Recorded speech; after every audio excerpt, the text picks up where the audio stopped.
Okay, we're gonna go over a mix. I've been working on this album for a while now, and we are almost halfway through with mixing the album. But what I do is I take the song and I get a rough mix going. I get it in the ballpark. Then the band comes over, and we do some final touches. They tell me what they want, what they like. I do it for them, and then we print it. Right now, we're in that rough mix stage that's in the ballpark. Um, until they get here, and then we'll print the finals. So we're going to go over it, and I have a lot of information that I'm trying to remember um, about this album because it was recorded a while ago. But I do know that it was recorded entirely in this control room. I did have the amp separated and everything. I'm going to try and go over everything and show you how we made this album. So first, let's hear the mix, and then I'll start breaking it apart and showing you what I got going on.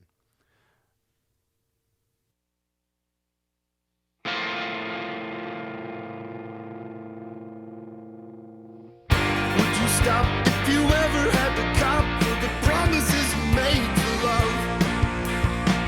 Sit back and watch it go black, don't you? You're gonna pay for that. I can see your eyes, unafraid to compromise all the common sense you take for luck. Sit back and watch the world happen, won't you? We'll meet you in the truck. All right, so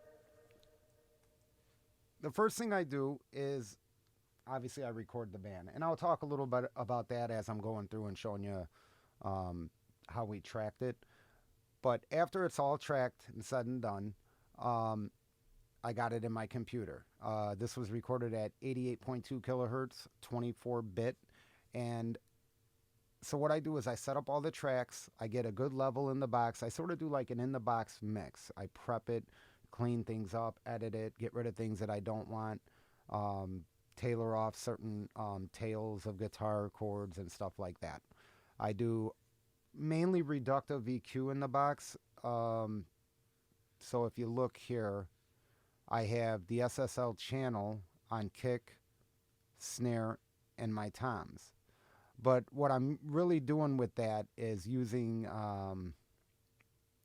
the sound of the plugin, and I'm not really compressing. I might got a little bit of EQ going on, but that's about it. And I do use the gates on those. So that's on the drums. And then on the stereo overheads, if you look here, I have a fab filter. This is the Pro Q. It's just an EQ. I am high passing around 50 hertz, and then I got another EQ on top of that doing a couple little dips here at 160 and 400.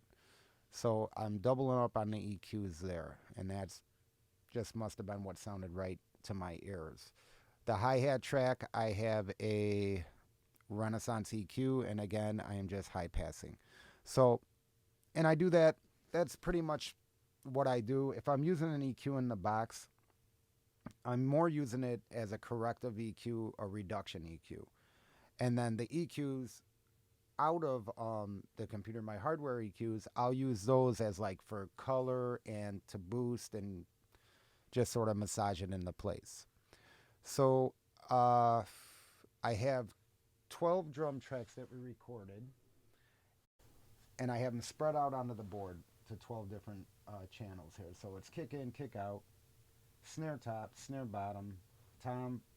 There was actually three toms. He had three toms, but I have them summed in the box coming down to two channels that are hard pan left and right, and then I do 40% on the one tom, 60% on the floor tom, and then the second tom I have somewhere in the middle. But that's coming down to two channels. Then I got the stereo overheads left and right, hi-hat track, mono room, bathroom mic, which is sort of like a dirt mic, and my fire room mic, which I remember I was capturing the hardwood floors in there.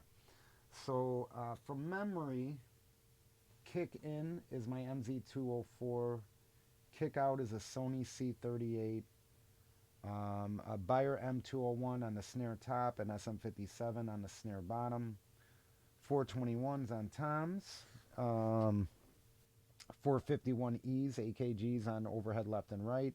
And this is a open-handed drummer, meaning he does not cross his hands. His hi-hat and his ride are on the left side.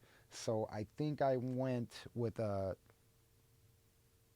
Glenn Johns, a Recorderman style overhead setup from memory.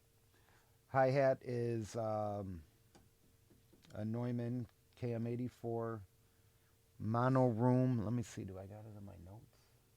Was an R44. And you know what?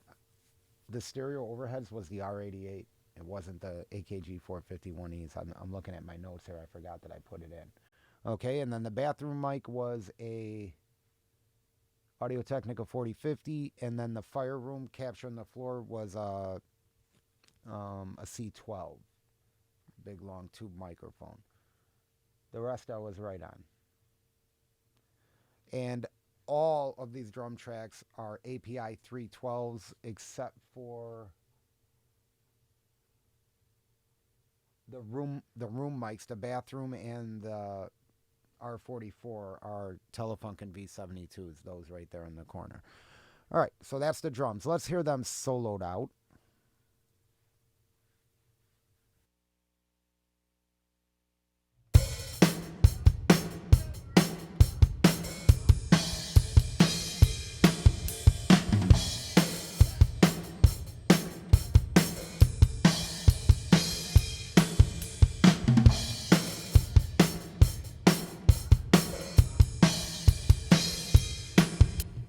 All right, they sound pretty puffy. They sound like APIs to me. They sound even and nice. I like the way the cymbals are sounding. And that's the overheads. That's the R88. So those 12 mics are being bussed to my API 2500 and then returned to channels 25 and 26, and that's parallel compression there. And I'll go over the outboard when I got you in front of the rack. But that's it for the drums. And then the bass guitar, I got 3 channels of bass guitar here. If you look, I got the R44, Sony C38, and the bass DI. And the bass DI was my radial box going into my Telefunken B72. The Sony C38 was going through my Telefunken V72. And then my R44 was going through a Neve 1073 into a Distressor, it looks like. So I got 3 tracks to play with. Let's hear the bass soloed out. This is the blend I have. That is coming down to channel 13. Channel 13 is going through an 1176.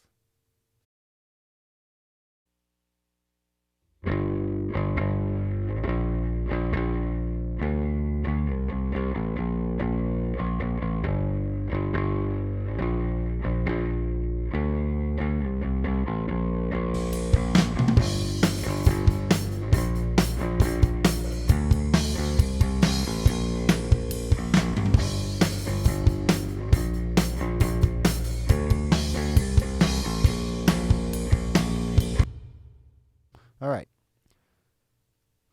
So that is the bass and the drums. And then we had rhythm guitar left and right. There's 2 guitar players in the band.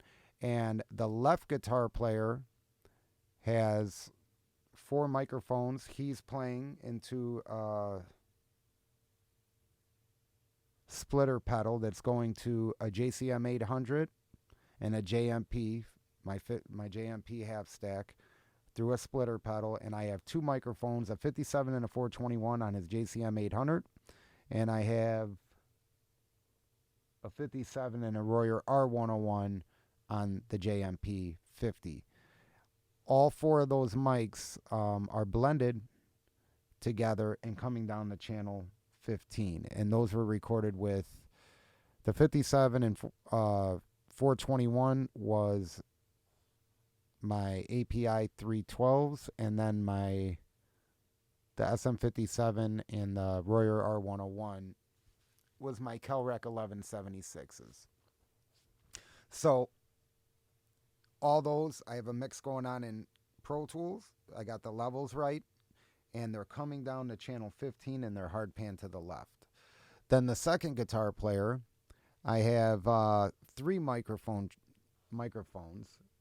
and that was recorded. Again, he was playing guitar into a splitter pedal into 2 amps. One of the amps is my JMP50 half stack again, and then another JCM 800, but it was different half stacks, and that was recorded into Telefunken V72 and my Kelrex, and it's Bayer M160 into the Telefunken V72, and then an SM57 and a Royer R101 into the Kelrex, and that's the right guitar. And those guitars sound like this.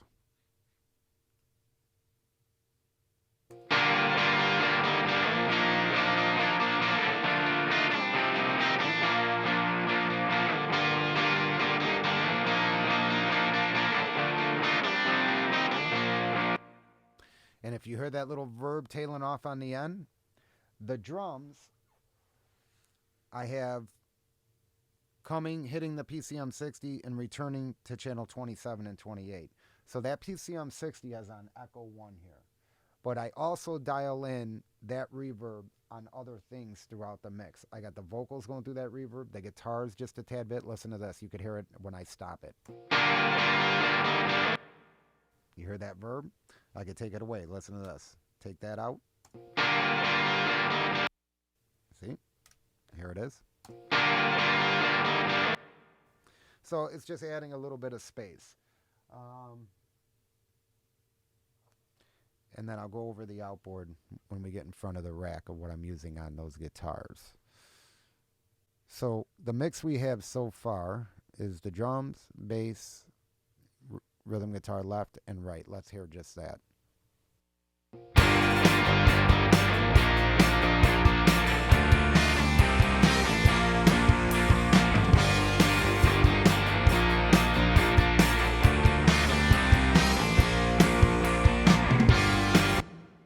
All right.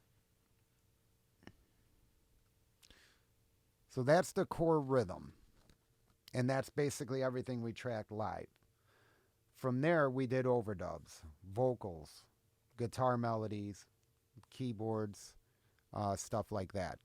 So let's go straight to the vocals. We'll go. There's 2 singers on this song, the lead vocalist and then a backup singer, but he's singing a lead part too. He's singing the chorus. So we'll just go over the effects on the lead vocalist, and here it is soloed.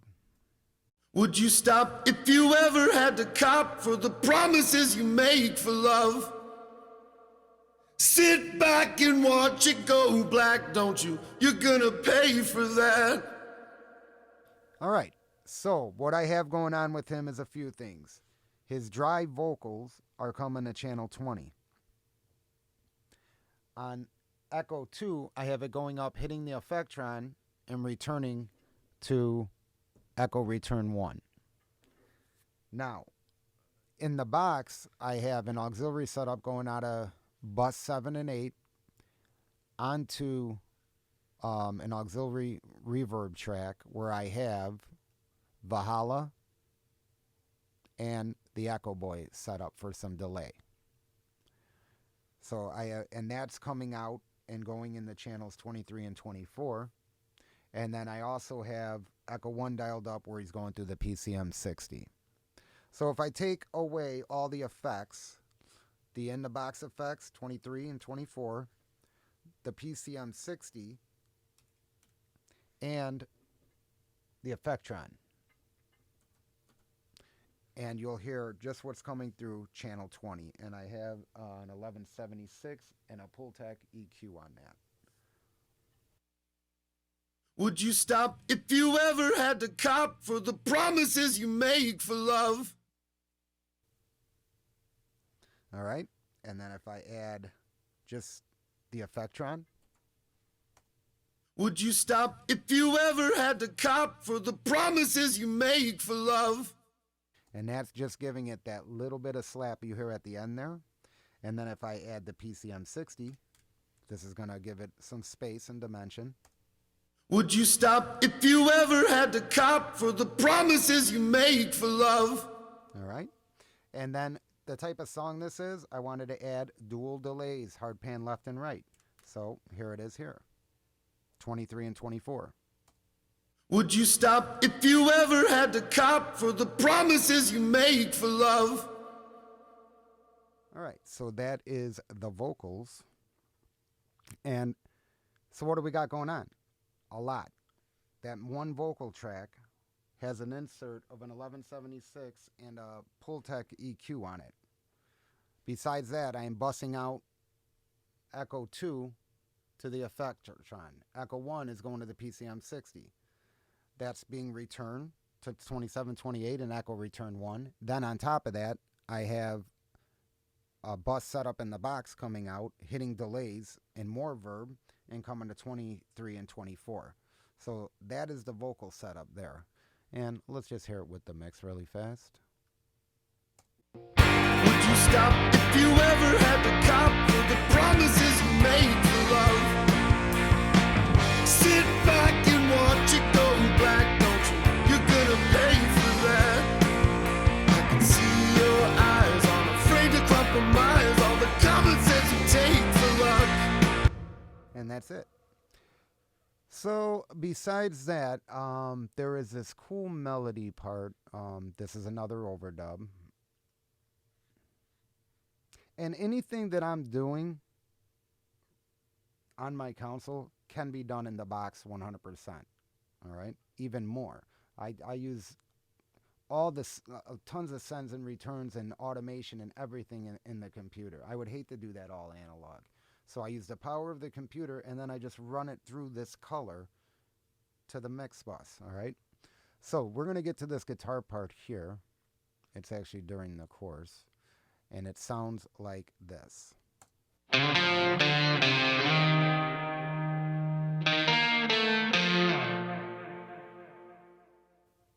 Okay.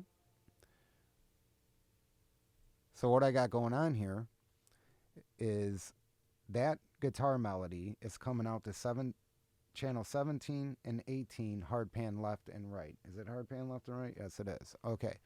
Now, in the box, I have an aux set up hitting this slap delay channel. On that slap delay, I have an Echo Boys stereo delay that I dialed in. So that's left and right. And then I have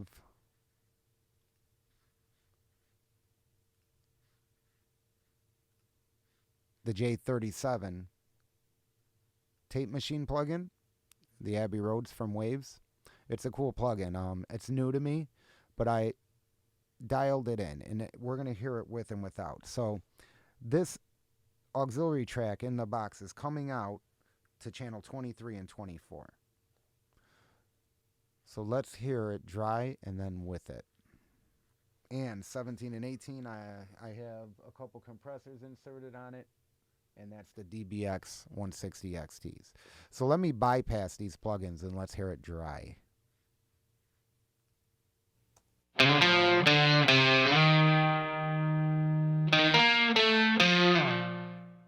All right. And now let's engage them. And here it is with it.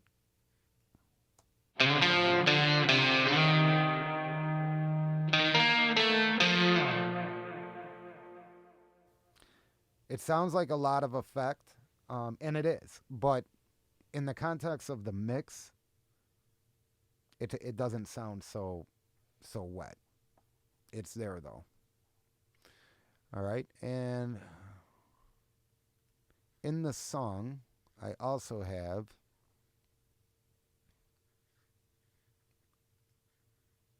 this keyboard part, and I will show you that I have it automated. If you look at my lanes of automation here, it just comes out a couple parts in the song, mainly in the pre-chorus. So this is it right here. Let me solo this. And this is just supposed to be in the background, and we'll hear it all together here.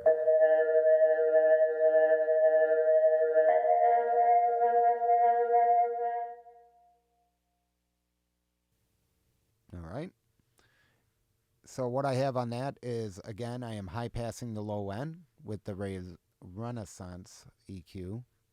I love the Renaissance bundle from Waves, and RVox always on my vocals for mix, always. And then I have the Abbey Road Chamber here. So if you look at this, this is a cool plugin. This is another one that's new to me. I just got a new computer and I had to buy new Pro Tools and upgrade all my plugins. And then they said, oh, you upgraded your plugins, so you could pick 2 plugins for this amount, and that's how they get you. And that's why they're a big company. Their marketing is dialed in. So anyway, we got the Waves Abbey Road Chamber here. And if I bypass this, and you could hear what the keys sound like.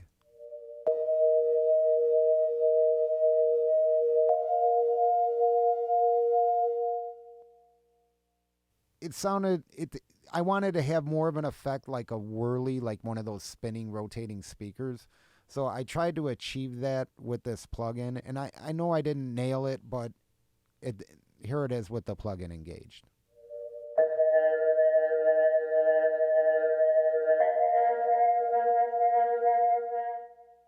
It does have more of that whirlier. It's closer to a whirly sound. Let's hear this longer part here.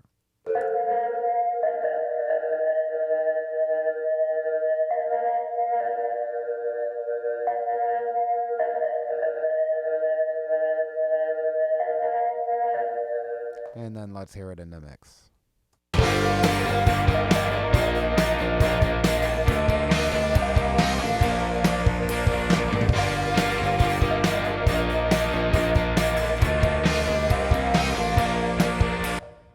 All right, so that's the keys, and those are coming down to channels 17 and 17 and 18, hard pan left and right. Now, what are you thinking? I thought you said the guitars were coming down to 17 and 18, the guitar melodies. They are. So I do that a lot. Inside Pro Tools, I will set up tracks, even if they're different instruments, like the guitars and the keys, and I'll have them come down to the same channels. That's how I could get 50, 60 tracks onto a 28 channel console without having to use my other mixer or my summing mixer. I do a lot of stems like that. And yes, they're going through the same DBX 160 compressors. I sort of just find a global nice sweet spot. I find a good area level-wise for the faders to sit at, and then I do all the levels in the box. So that way the guitars and the keys don't have to be at the same level. I could set the levels inside Pro Tools, set these at a medium range, almost near Unity, about a little bit below, and there you go. That's how I could have tons of tracks coming through just 2 channels, hard pan left and right. Again, the delays, the auxiliary tracks. Now, the PCM60 is coming to 27 and 28. I can't put nothing else on 27 and 28. It's dedicated for that hardware compressor or hardware reverb.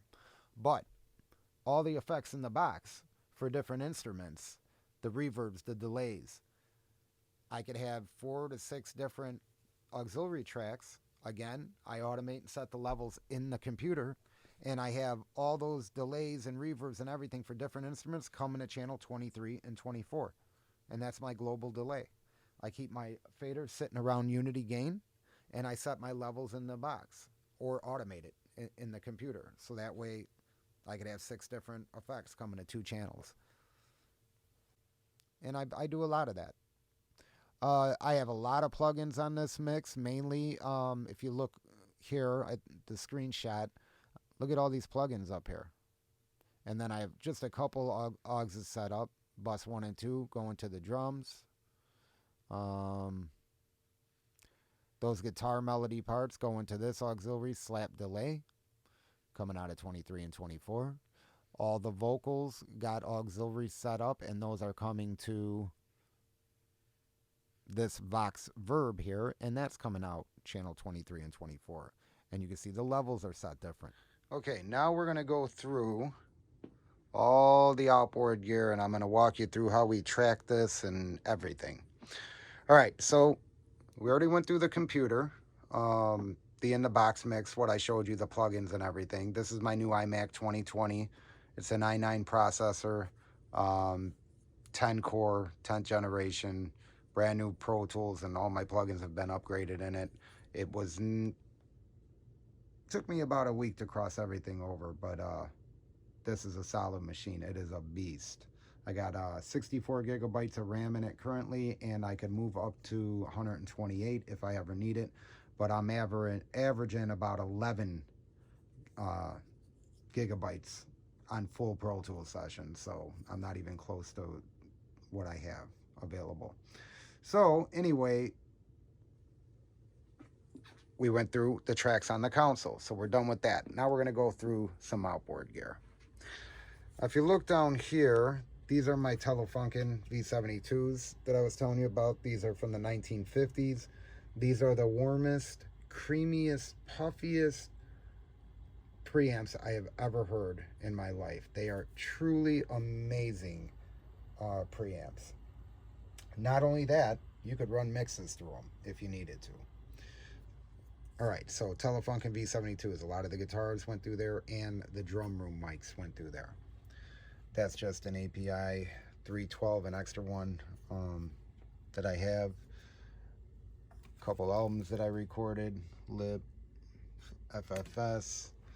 All right, so here we are. This is the pieces.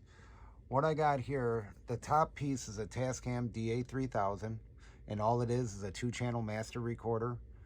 This is what I capture my audio to when I want a clean mix. I also always do a print it back in the Pro Tools through the burls, but that's more colored because I could push them and they have transformers. This has no transformers. It's a clean HD capture, and it also does DSD, but I've never done DSD before.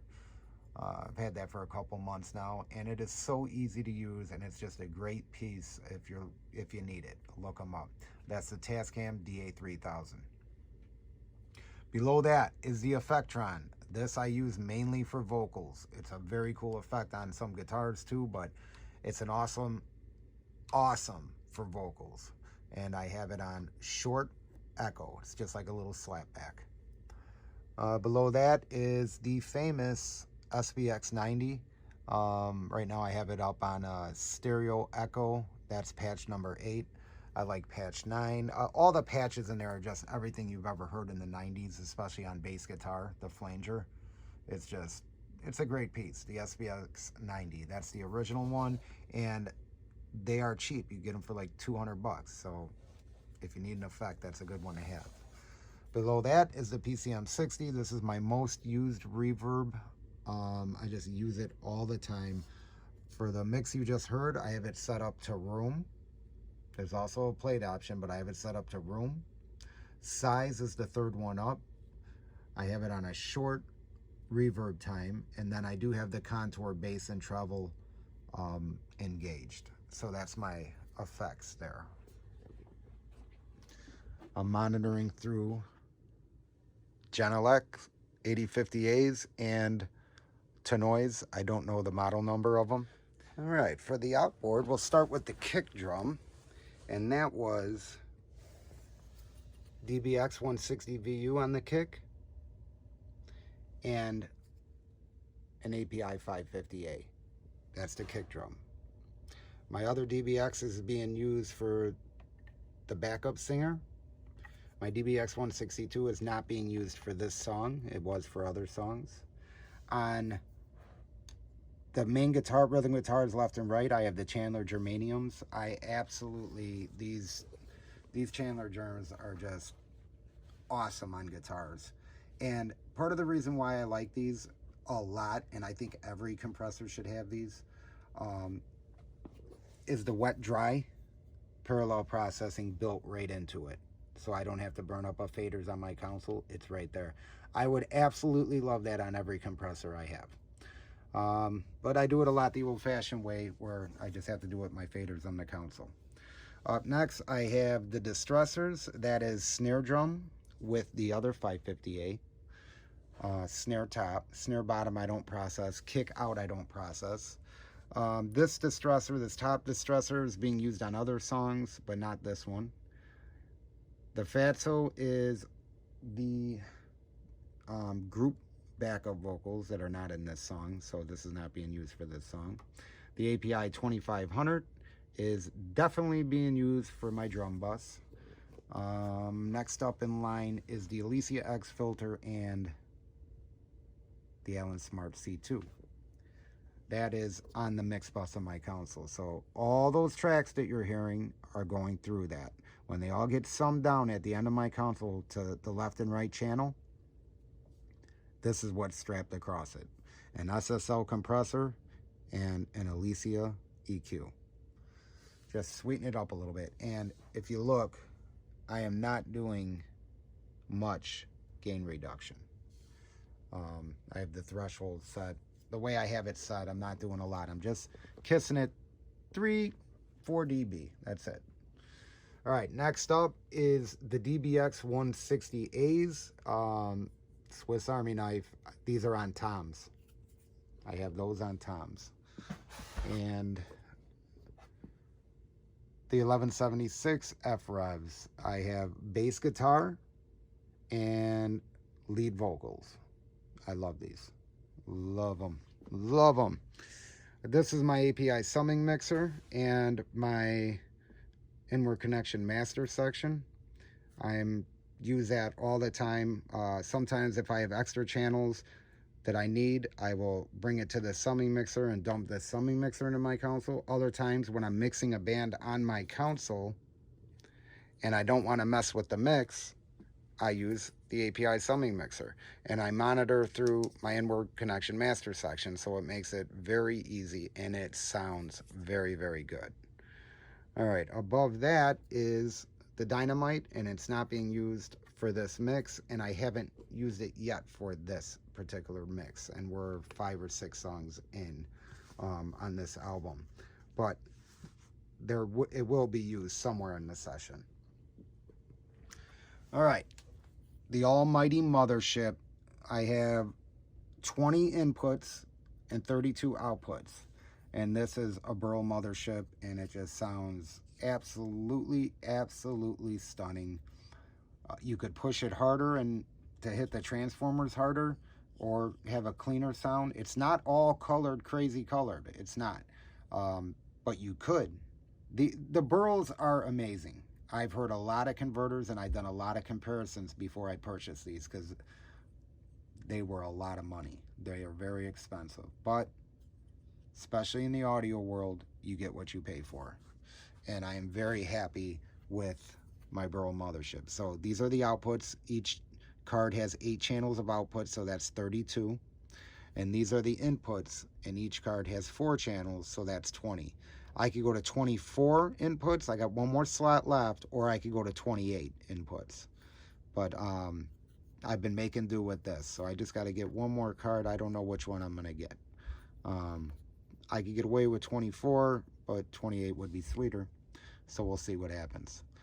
My patch bays, basically, this is my DA. This is my console. This is out of my tape machine, my JH24. This is into my JH24 tape machine. I have all my preamps, my APIs, and all my Neves and Telefunkens and everything all up here.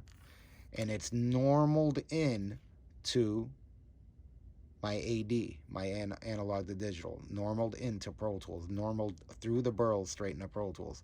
So when I say, oh, I want to use a preamp, let me use the first 10 preamps, which is my API 312s.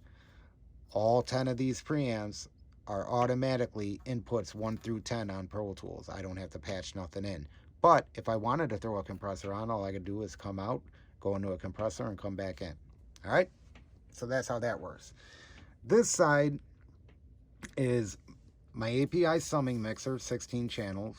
My other mixer, the console that I have, it's in the other room right now, inputs. And then I have the Da3000 output, my API mixer print, and my master section and stuff like that. So that's that. That's the patch bays. Boring, but very convenient. Here goes my API rack of EQs, and that's 2 hand-wired 550As, and that's on kick in and snare top, kick out and snare bottom. There's nothing going on. Bass guitar, I got a 550B. Not on every song, but it's not on this song. but throughout the album I might throw it on the bass. This 550B is not being used right now, but it looks like I did use it on a guitar, the center rhythm guitar. Guitars left and right, besides going through the Chandler Germaniums, they are going through these original 550 EQs. And I'm boosting 1.5 and 3. And so this is the left rhythm guitar, and this is the right. All right. The Dolby is not being used right now, but we did use it on vocals for one song, and that was it. But it's not being used right now. Next up is a pair of Pultec style EQs, and this one, as you can see, is being used for vocals. This one was being used for a guitar part, and we just throw it. It's like floating throughout the album. We're just throwing it where we need it. That is the other EQ PA. Happy with those. Very warm. I'll tell you what, man. When we threw them on these vocals here, it sounded great. And I'm just boosting a little, cutting a little of 60. This is on the lead vocal here. And boosting a little, cutting a little. That's all you can do on a boost and cut. It's a Pultec. That's the way it works. These are very convenient to me. You could turn on and off each individual piece of equipment. So the way I have my rack set up is if I turn on, each one of them has a Furman power supply, right? So if I turn this on, it turns on this rack. If I turn this on, it turns on that rack. If I turn that on, it turns on that rack. But besides that, I have all this other gear, and some of it you can't turn off from the front. Well, that bothers me. And I don't want to turn on every piece of equipment. Sometimes I only have one or two pieces on. Well, this allows me to choose what pieces I have on. My C2, my X filter, my DBX 168s. Look at, you can't turn them off from the front, but I could turn them off right here. So these are cool. They sell them at Guitar Center for like 35 to 40 bucks. Believe it or not, awesome. I have two of them. Again, all my preamps here. I can't turn on these vintage Neves. There is no on and off, but I got an on and off now. I can turn them on right here with this. All right, so let's keep going down the rack gear. All right, so I have some pedals that I use. Radio, awesome pedal. I just love radio. They're built like a tank. This is a EP booster. It's an awesome, just clean, pushes the amp. It's a clean boost, clean gain. The octave fuzz and a vintage big muff. And then for my preamps, all the drums you heard, 10 drum tracks went through these vintage API 312s from Wally Heider Recording Studio. This console was in Studio 4, and it was built by Frank DiMedio. So what you see here is kick in, kick out, snare top, snare bottom, tom, tom, tom, overhead left, overhead right, and hi-hat on the drums that you heard. And I have a mute for each channel and a fader for each channel, so I could push the gain and pull the fader back like a API console. Next up, I have 8 vintage Neve 1272s, and they're great preamps, very warm. That's just a word that comes to mind. They have that vintage Neve sound. They sound fat and musical.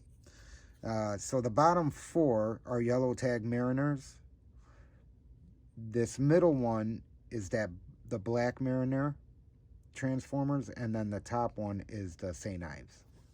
So very cool. I love those on drums, guitars, bass, vocals. You could use these for anything. Like a 312, you could use them for anything.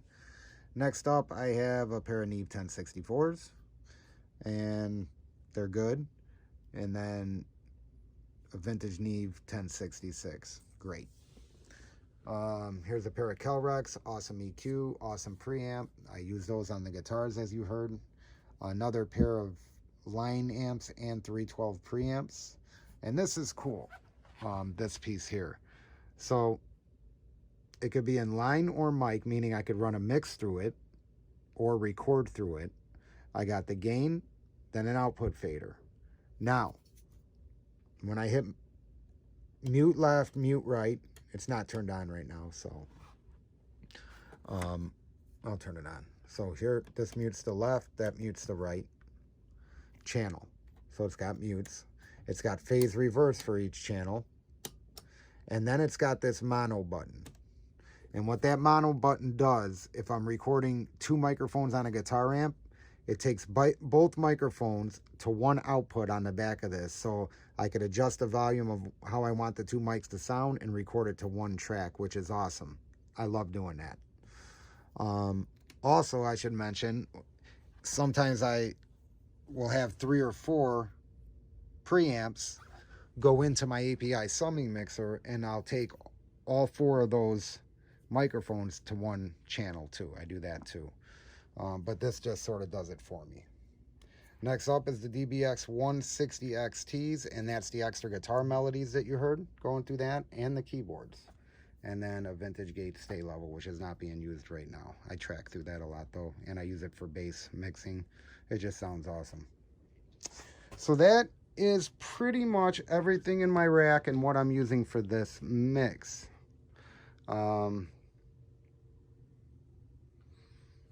It was recorded in this room. I set up the drums. All the players were in this room. It's a very small room. It's like 26 by 12 feet.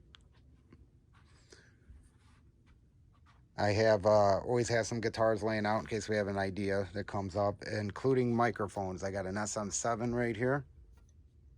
And then U87, just in case a vocal idea or whatever comes up, or we're like, oh, let's throw this here, let's throw that there. And while we're mixing, we throw it up.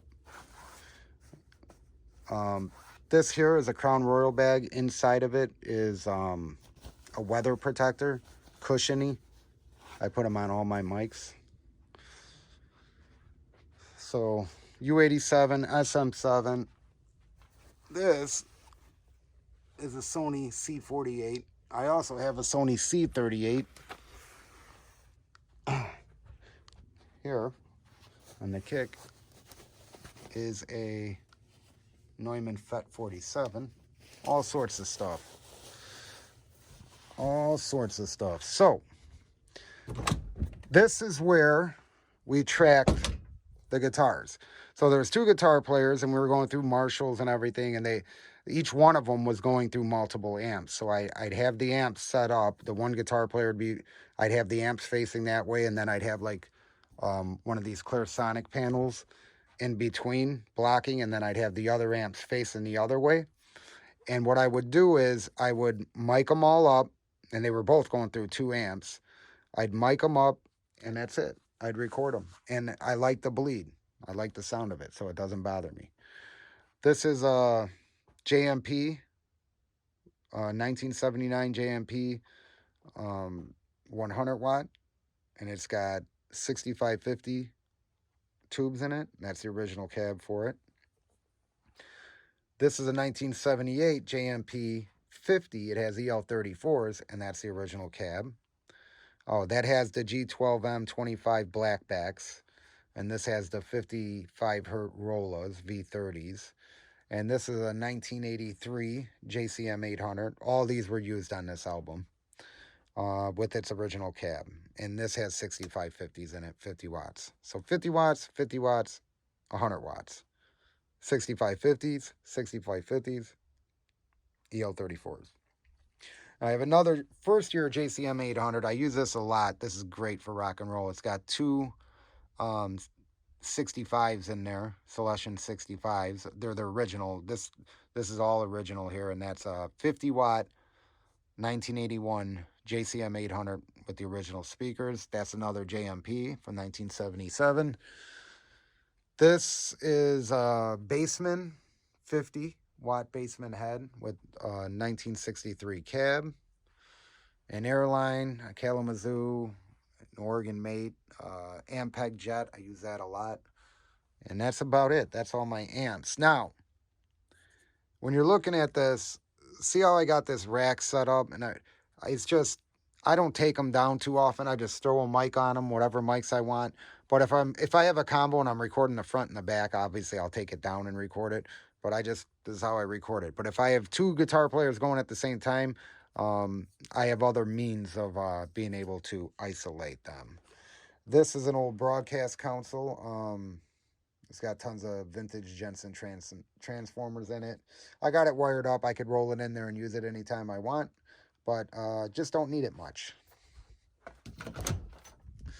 So that is it. And now the bass player, I put his bass rig out there in my fireplace room. No, I didn't put it in there. Where did I put that? It was on the other side over there. I put it and mic'd that up. And that's how we tracked the album. And now we're mixing it. We did 12 songs. And we did not go to tape. It was all through the burls. Thanks for watching. I appreciate it. I appreciate you guys subscribing and liking and commenting on my stuff. I like your feedback. I like hearing what you think. And I appreciate it. Would